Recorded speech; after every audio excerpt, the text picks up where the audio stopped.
Prendre une décision. Voilà 3 mots qui parfois vous font monter un gros stress chez certaines personnes et peut-être même que vous en faites partie. C'est aussi possible que cette difficulté ne date pas d'hier et qu'elle vous poursuive depuis pas mal d'années.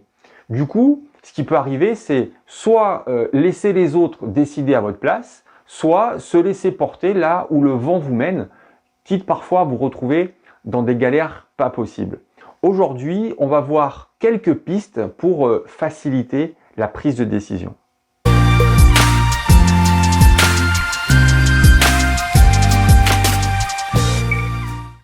Bonjour à toutes et à tous, c'est Christophe et bienvenue dans cette toute nouvelle vidéo pour vous aider à reprendre votre vie en main. Alors, pour commencer, je voudrais vous proposer de faire un petit distinguo entre 3 expressions qui sont proches, mais quand même un peu différentes.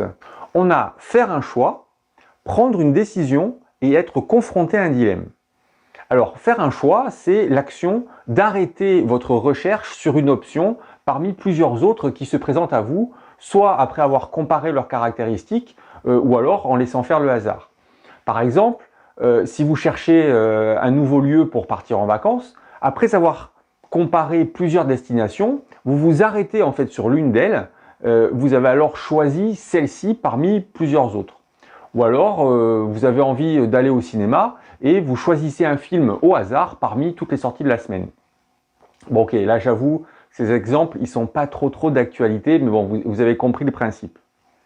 Un autre exemple qui pourrait parler aux entrepreneurs qui se lancent, par exemple, c'est vous cherchez à identifier le marché auquel vous allez proposer vos services et vous dressez alors le profil type de votre client idéal parmi tous les clients possibles et vous le choisissez comme destinataire de toutes vos futures communications.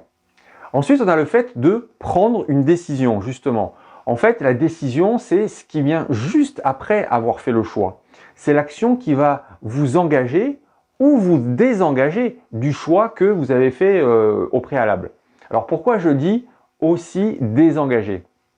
En fait, c'est parce que décider, c'est pas toujours synonyme de passage à l'action et peut aussi vouloir dire que vous vous retirez purement et simplement de la situation où votre choix s'était arrêté.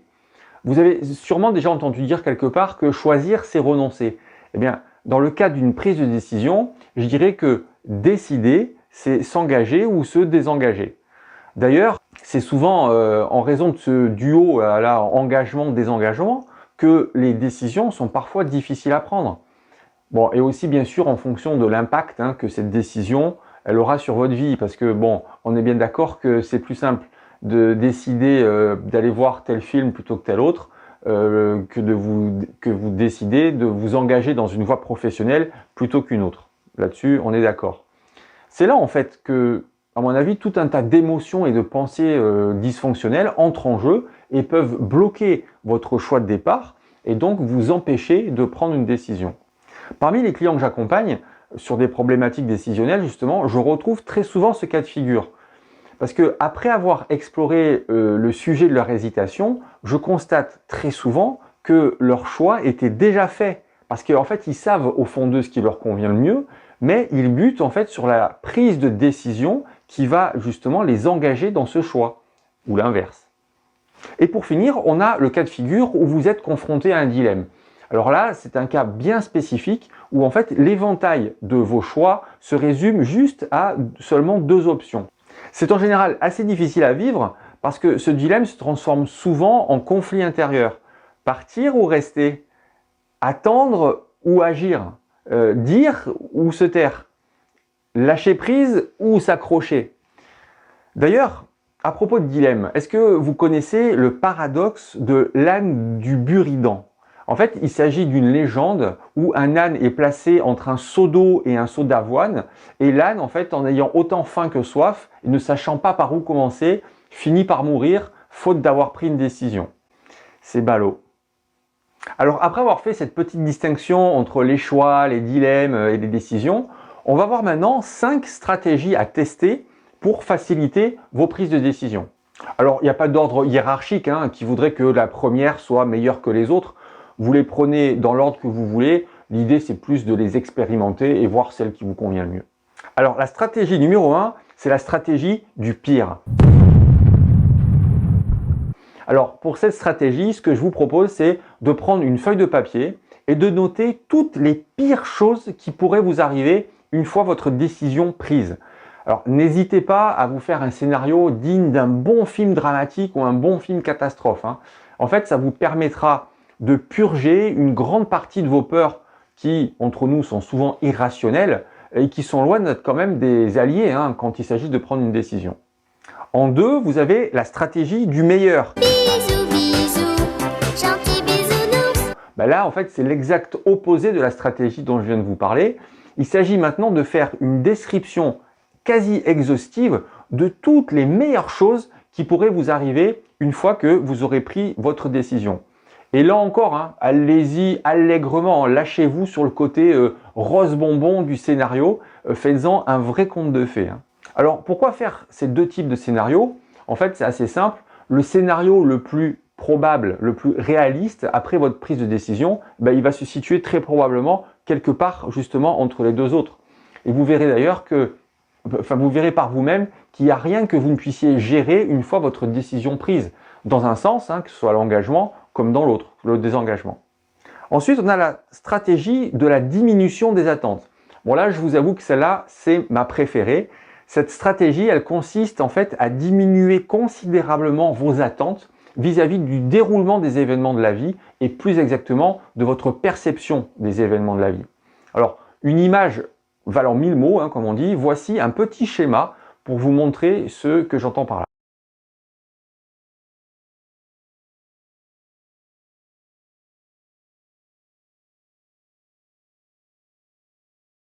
Et pour commenter ce schéma, je dirais que plus vos attentes sont élevées vis-à-vis de la décision que vous prenez, plus vous courez le risque de prendre un gros gadin si votre perception des conséquences de votre décision est trop éloignée de vos attentes. Et franchement, ça peut piquer bien sévère, hein.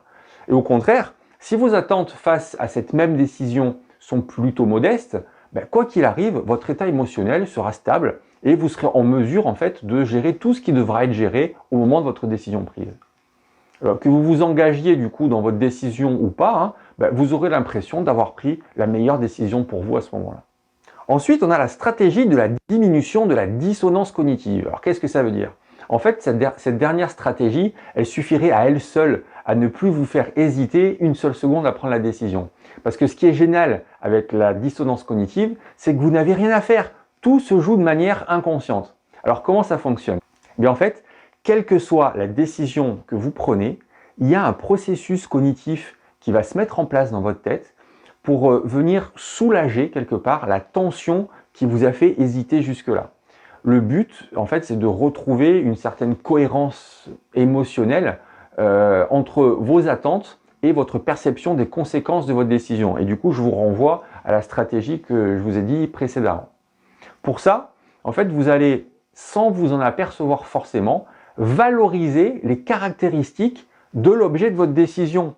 Et ça, ça marche aussi bien pour un nouveau téléphone que pour vos prochaines vacances ou pour la future formation que vous allez choisir. Alors, est-ce que c'est magique?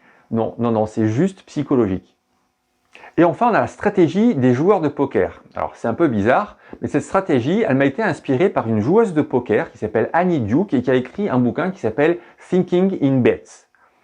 En gros, l'idée de Annie Duke, c'est de considérer que les décisions que vous prenez, vous les prenez en fonction uniquement des données qui vous sont accessibles au moment où vous prenez la décision.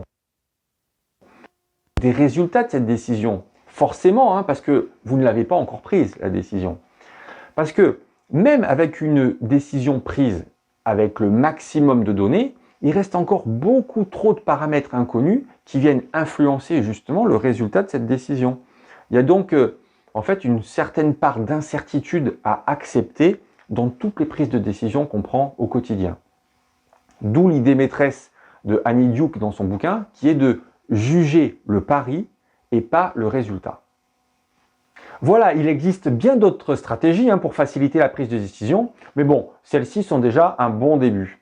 Si d'ailleurs vous en avez entendu d'autres, d'autres stratégies et que vous souhaiteriez les partager avec moi, pensez à le faire dans les commentaires en dessous de cette vidéo. Et si le sujet vous a plu, n'hésitez pas à mettre un petit pouce en l'air et à partager cette vidéo avec vos amis, surtout si vous en connaissez qui, du coup, ont du mal à prendre des décisions. Et si vous ne l'avez pas encore fait, je vous invite à vous abonner à cette chaîne et à activer la petite cloche qui va bien pour ne rien rater des prochaines vidéos que je publierai sur ma chaîne. Je vous dis à très bientôt et d'ici là, prenez soin de vous.